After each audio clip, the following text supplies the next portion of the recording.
ശ്രീ വിനയൻ തന്നെ ടെലിഫോണിലായിരുന്നു. ശ്രീ വിനയൻ, താങ്കൾ ശ്രീനിവാസനൊപ്പം നിരവധി ശ്രീനിവാസൻ തിരക്കഥകൾ സംവിധാനം ചെയ്ത ആളാണ്. സൂപ്പർ ഹിറ്റുകളായ സിനിമകൾ ഒരുപാടുണ്ട്.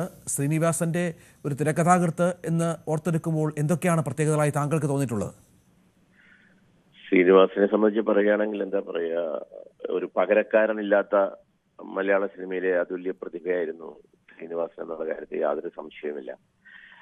അദ്ദേഹത്തെ പറ്റി നമ്മൾ സ്മരിക്കുമ്പോൾ അദ്ദേഹത്തിന്റെ ഒരു എന്താ പറയുക ആക്ഷേപഹാസ്യം നിറഞ്ഞ അദ്ദേഹത്തിന്റെ സാമൂഹ്യ വിമർശനങ്ങളായിരുന്നു അദ്ദേഹത്തിന്റെ സിനിമകളുടെ ഏറ്റവും വലിയ പ്രത്യേകത.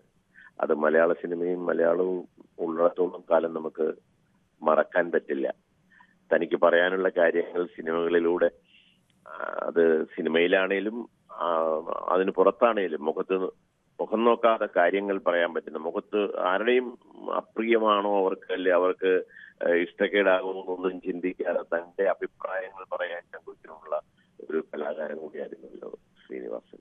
ഞാൻ 1995 ചെയ്ത ശിപായിലകള എന്ന സിനിമയുടെ അത് എന്റെ കഥയിൽ അദ്ദേഹമാണ് അതിന് തിരക്കഥ എഴുതുന്നത്. അന്നു മുതലുള്ള ബന്ധമാണ്. ശ്രീനിവാസനെ പോലെ മലയാള സിനിമയിൽ ഞാൻ വേറൊരു തിരക്കഥാകൃത്തിനെ അങ്ങനെ കണ്ടിട്ടില്ല. അതായത് ഒരു കാര്യം ശ്രീ വിനയൻ, നമ്മൾ ഈ അദ്ദേഹത്തിന് സത്യനന്ദിക്കാട് ഒപ്പം കമൽ, പ്രിയദർശന്റെ കൂടെ ഒക്കെ ജോലി ചെയ്യുന്ന ഒരു സംവിധായകനാണ്. പക്ഷേ ഈ പുതുമുഖങ്ങളെ തിരക്കഥ എഴുതി കൊടുക്കാനും അദ്ദേഹത്തിന് മടിയുണ്ടായിരുന്നല്ലോ അല്ലേ? കഴിവ് തിരിച്ചറിഞ്ഞ് അവരെ കൂടി സിനിമാ ലോകത്തെ കൈപിടിച്ചുയർത്തുക, സൂപ്പർ ഹിറ്റുകൾ സമ്മാനിക്കുക എന്നൊക്കെയാണ് അദ്ദേഹത്തിന്റെ ഒരു ശീലമായിരുന്നു. തീർച്ചയായിട്ടും. അന്ന് ഞാൻ സിനിമയിലോട്ട് വരുന്ന സമയത്ത് അദ്ദേഹം പ്രിയദർശന്റെയും ഒക്കെ സിനിമകളിൽ ഇങ്ങനെ വലിയ നിറഞ്ഞിരിക്കുന്ന സമയമായിരുന്നു. അന്ന് മുകേഷാണ് എൻ്റെ അടുത്ത് പറയുന്നത്, ശ്രീനിവാസന്റെ ഒരു തിരക്കഥ ചെയ്തൂടെ വിനയൻ എന്ന് പറയുമ്പോൾ ഞാൻ ശ്രീനോട് സംസാരിക്കുകയും അപ്പൊ എന്നോടെന്ന് ചോദിച്ചു, വിനയന്തിൽ കഥയുണ്ടോ?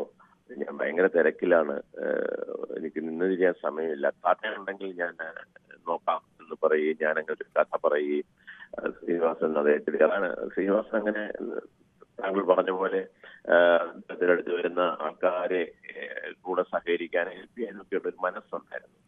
അപ്പൊ അങ്ങനെയാണ് ശിപായിലകളെ ഉണ്ടാകുന്നത്. അതിനുശേഷം ഞങ്ങൾ 4-5 സിനിമകളിൽ ഒരുമിച്ച് വർക്ക് ചെയ്തെങ്കിൽ ഞാൻ എപ്പോഴും ഇന്റർവ്യൂകളിൽ പറയാറുള്ളതാണ്, ഞാൻ കണ്ടിട്ടുള്ള മലയാള സിനിമയിലെ എത്ര വലിയ റൈറ്റേഴ്സിനെക്കാളും ഉപരി സിനിമയുടെ മർമ്മം അറിയാവുന്നത് എഴുത്തുകാരൻ എന്നുള്ള നിലയിൽ ഒത്തിരി ആദരിച്ചിരുന്ന ഒരു വ്യക്തിത്വമാണ്. അത് നമ്മുടെ മലയാള സിനിമയിൽ ഒരിടം ശ്രീനിവാസന്റെ പകരം ആയിട്ട് നമുക്ക് ആരെയും പറയാനില്ല എന്നുള്ളതാണ് സത്യം. അതാണ് ശിപായി ലഹളയിലൂടെ വിനയൻ എന്ന സംവിധായകന് ഒരു സൂപ്പർ ഹിറ്റ് നൽകിയ ശ്രീനിവാസൻ. തിരക്കഥാരചന എന്ന അണ്ടകടാഹത്തിലേക്ക് എന്നെ ബലമായി തള്ളിയിട്ട ഭീകരനാണ് പ്രിയദർശൻ എന്നൊരു അഭിമുഖത്തിൽ രസകരമായി പ്രിയദർശനെക്കുറിച്ച് ശ്രീനിവാസൻ പറഞ്ഞിട്ടുണ്ട്. കാരണം ഈ തിരക്കഥ രംഗത്ത് നമുക്കറിയാം ഏറ്റവും മികച്ച തിരക്കഥാകൃത്താണ് പ്രിയദർശൻ. പക്ഷേ പലപ്പോഴും ഈ തിരക്കഥ എഴുതാൻ സാധിക്കാത്ത രീതിയിലേക്ക് സംവിധായകനായി പ്രിയദർശൻ മാറിയപ്പോൾ ശ്രീനിവാസനെ, ചെന്നൈയിൽ സ്ഥിരതാമസക്കാരനായ ശ്രീനിവാസനെ തിരുവനന്തപുരത്തേക്ക് വിളിച്ചു വരുത്തി തൻ്റെ പുതിയ പടം എഴുതണം എന്ന് നിർബന്ധപൂർവ്വം ആവശ്യപ്പെടുകയായിരുന്നു ശ്രീനിവാസൻ. അങ്ങനെയാണ് ശ്രീനി പേന കയ്യിലെടുക്കുന്നത്. അതൊക്കെ അതിന് ഒരു അദ്ദേഹത്തിൻ്റെ സഹജമായ ശ്രീനി ശൈലിയിൽ പറഞ്ഞ അദ്ദേഹത്തിൻ്റെ വാക്കാണ് ഞാൻ നേരത്തെ വായിച്ചത്. തിരക്കഥാരചന എന്ന അണ്ടകടാഹത്തിലേക്ക് എന്നെ ബലമായി തള്ളിയിട്ട ഭീകരനാണ് പ്രിയദർശൻ എന്നുള്ളത്. ആ തിരക്കഥ പിന്നീട് മലയാള സിനിമയെ എത്രത്തോളം വലിയ തലങ്ങളിലേക്ക് എത്തിച്ചു എന്നുള്ളത് കൂടി ചേർത്ത് വെക്കണം. നേരെ സൈത്തൊക്കെ പറഞ്ഞതുപോലെ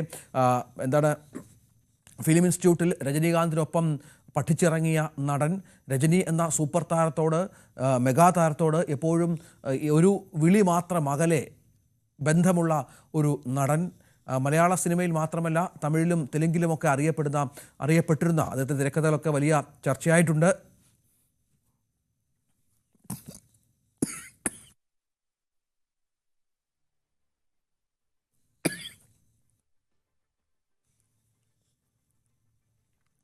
അങ്ങനെ വലിയ ഒരു വിയോഗത്തിൻ്റെ ഞെട്ടലിലാണ് മലയാള സിനിമാ രംഗം എന്ന കാര്യത്തിൽ സംശയമില്ല. പലപ്പോഴും ഈ ഗുസ്തിക്കാരുടെ കഥയൊക്കെ പറഞ്ഞ മുത്താരംകുന്ന് PO ഇപ്പോഴും നമ്മൾ ഒരുപാട് ചർച്ച ചെയ്യുന്ന ഒരു സിനിമയാണ്. സിബി മലയിൽ സിനിമയ്ക്കും തിരക്കഥ എഴുതിയത് ശ്രീനിവാസനായിരുന്നു എന്നുള്ളത് മലയാളിക്ക് എപ്പോഴും നമ്മളൊക്കെ ഓർത്തിരിക്കുന്ന സിനിമകളാണ്. പിന്നീട് ഇങ്ങോട്ട് ഗാന്ധിനഗർ സെക്കൻഡ് സ്ട്രീറ്റ്, സന്മനസ്സുള്ളവർക്ക് സമാധാനം, നാടോടിക്കാറ്റൊക്കെ മലയാള ബോക്സ് ഓഫീസിനെ ഇത്രത്തോളം ചലിപ്പിച്ചു എന്നുള്ളത് നമുക്ക് അറിയാം. മനുഷ്യരുടെ ജീവിത പ്രതിസന്ധികളും നമ്മുടെ പരിണാമങ്ങളും നിസ്സഹായതയും മറ്റും നർമ്മത്തിൽ ചാലിച്ച് അവതരിപ്പിക്കപ്പെട്ട തൊഴിലില്ലായ്മയൊക്കെ ഒരു വലിയ വിഷയമായിരുന്ന സമയത്ത് നാടോടിക്കാറ്റിലൂടെ അത് വരച്ചു കാട്ടി വളരെ കൃത്യമായി ശ്രീനിവാസൻ എന്നുള്ളതാണ്. പിന്നീട് സന്ദേശം, മിഥുനം, വെള്ളാനകളുടെ നാട് എന്നൊക്കെ പറയുന്നത് എണ്ണം പറഞ്ഞ മലയാള സിനിമയിൽ റിപ്പീറ്റഡ് ഓഡിയൻസ് ഉള്ള സിനിമകളിൽ പ്രധാനപ്പെട്ട ഒന്നാണ് മിഥുനവും വെള്ളാനകളുടെ നാടും സന്ദേശവും ഒക്കെ. ഒപ്പം ബോക്സ് ഓഫീസിനെയും വലിയ തോതിൽ ചലിപ്പിച്ച സിനിമകളാണ്. KP അഭിലാഷ് കൂടി നമ്മോടൊപ്പം ചേരുന്നുണ്ട്. അഭിലാഷ്, ശ്രീനിവാസനെ ഇപ്പോൾ ഇത്രയും നേരം ഓർത്തെടുക്കുകയാണ് അതിൻ്റെ സഹതാരങ്ങൾ. ഒരുപാട് കാര്യങ്ങൾ പറയാനുണ്ട്. നഷ്ടം എന്നൊക്കെ നമ്മൾ ആര് സിനിമയിൽ നിന്ന് പോയാലും നഷ്ടമെന്ന് പറയുമെങ്കിലും ഇത് അക്ഷരാർത്ഥത്തിൽ സിനിമയുടെ ഒരു വലിയ ഭാഗമാണ് മാറുന്നത് എന്നുള്ളതാണ് ഇതിൻ്റെ ഒരു സങ്കടകരമായ കാര്യം. ശ്രീനിവാസനെ ഓർത്തെടുക്കുമ്പോൾ അദ്ദേഹം സംഭാവന ചെയ്ത തിരക്കഥകൾ, അദ്ദേഹം അഭിനയിച്ച കഥാപാത്രങ്ങൾ, സംവിധാനം ചെയ്ത ചിത്രങ്ങളൊക്കെ ഒരുപാട് മലയാളി മനസ്സിലേക്ക് ഓർമ്മ വരുമെന്ന കാര്യത്തിൽ സംശയമില്ല. ഇവിടെ വളരെ ബോൾഡായി ആരെയും പേടിക്കാതെ എന്ത് അഭിപ്രായവും വെട്ടിത്തുറന്ന് പറയാൻ സാധിക്കുന്ന ഒരു പ്രതിഭ കൂടിയായിരുന്നു ശ്രീനിവാസൻ എന്നുള്ളതാണ് പ്രത്യേകത. രഞ്ജിത്ത് സൂചിപ്പിക്കുന്ന പോലെ ഏതൊരു മേഖലയിലും പ്രഗത്ഭരായവർ, പ്രശസ്തരായവർ വിട പറയുമ്പോൾ നികത്താനാകാത്ത നഷ്ടം എന്ന് നമ്മൾ പ്രയോഗിക്കാറുണ്ട്. പക്ഷേ ചില മേഖലകളിൽ അത് അക്ഷരാർത്ഥത്തിൽ തന്നെ യാഥാർത്ഥ്യമാകുന്ന സാഹചര്യമുണ്ട്. സിനിമാ താരം എന്ന നിലയിൽ ശ്രീനിവാസൻ അടയാളപ്പെടുത്തുന്നത് മലയാള സിനിമയുടെ രീതിശാസ്ത്രങ്ങൾ, പരമ്പരാഗത രീതികൾ, അതിനെയെല്ലാം പൊളിച്ചെഴുതിയ ആൾ എന്ന നിലയിലാണ്. അതായത് സിനിമയിൽ സ്വന്തമായി ഒരു വഴി വെട്ടിത്തുറക്കുകയും ആ വഴിയിലൂടെ ധൈര്യപൂർവ്വം സഞ്ചരിക്കുകയും അതെല്ലാം പൊന്നിൽ തീർത്ത സിനിമകളാക്കി മാറ്റുകയും ചെയ്തു, വൻ ഹിറ്റുകളാക്കി മാറ്റുകയും ചെയ്തു എന്നതാണ് ശ്രീനിവാസനെ എടുത്തു പറയേണ്ടത്. ഇവിടെ രഞ്ജിത്ത് സൂചിപ്പിച്ച കാര്യങ്ങളിലേക്ക് നമ്മളൊന്ന് തിരിഞ്ഞു നോക്കുമ്പോൾ മലയാള സിനിമയ്ക്ക് അതിൻ്റേതായ ചില രീതിശാസ്ത്രങ്ങൾ ഉണ്ടായിരുന്നു. പ്രത്യേകിച്ച് സിനിമ എന്നത് നായകനിൽ കേന്ദ്രീകരിക്കുക, ആ നായകനെ പിന്തുണയ്ക്കുന്നതിന് വേണ്ടിയുള്ള നായികാ സങ്കല്പം, നായകനാകട്ടെ എപ്പോഴും സൗന്ദര്യ സങ്കല്പത്തോട് യോജിച്ച് നിൽക്കുന്ന ആളായിരിക്കും നായകൻ എന്നതാണ്.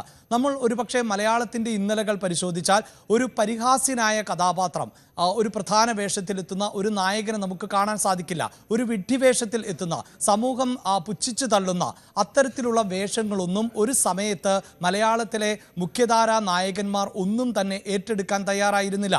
ഇനിയിപ്പോൾ നായികാ സങ്കല്പത്തിലേക്ക് വരൂ, അപ്പോഴും സാഹചര്യത്തിൽ മാറ്റമൊന്നുമില്ല. എപ്പോഴും സൗന്ദര്യത്തിന് പ്രാധാന്യം നൽകുന്ന തരത്തിലുള്ള നായികാ കഥാപാത്രങ്ങൾ മാത്രമായിരുന്നു മുൻനിര താരങ്ങൾ എല്ലാവരും ഏറ്റെടുത്തിരുന്നത്.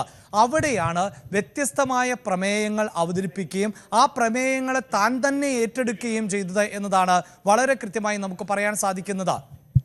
ഇവിടെ നമുക്ക് ഇപ്പോൾ നിരവധിയായ കഥാപാത്രങ്ങൾ, അതായത് ശ്രീനിവാസൻ തന്നെ പ്രധാന വേഷങ്ങളിൽ എത്തിയിട്ടുള്ള നിരവധിയായ കഥാപാത്രങ്ങൾ. ഇപ്പോൾ പൊന്മുട്ടയിടുന്ന താറാവ് എന്ന ചിത്രത്തിലെ ശ്രീനിവാസൻ കൈകാര്യം ചെയ്തിട്ടുള്ള ഒരു വേഷം എത്ര കൈയടക്കത്തോടെയാണ് ആ കഥാപാത്രത്തെ ശ്രീനിവാസൻ അവതരിപ്പിച്ചത്. ഒരു പക്ഷേ മറ്റേതെങ്കിലും ഒരു നായകന് മലയാള സിനിമയിൽ അന്ന്